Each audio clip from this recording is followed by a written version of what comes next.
Finalizando o Bob Graduate da Ivana.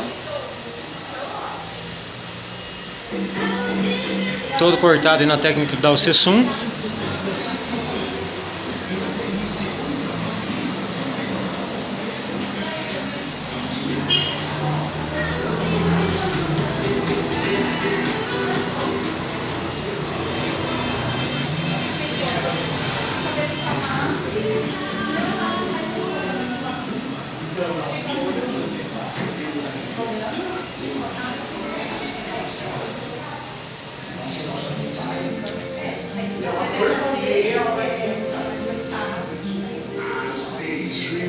O famoso corte em cana aí, o pessoal que já fez o cursinho do Longueira sabe bem do que estamos falando aí, né?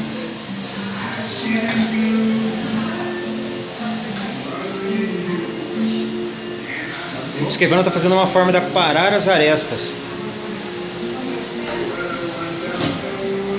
A famosa união de bases, né? E do Vidal Sessum. Muito bem. Um deslumbre, né? Bem bonito.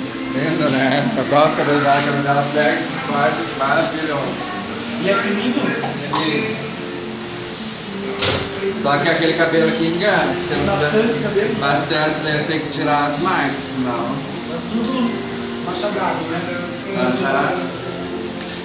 Bem bonito. Lindo, o movimento também muito lindo.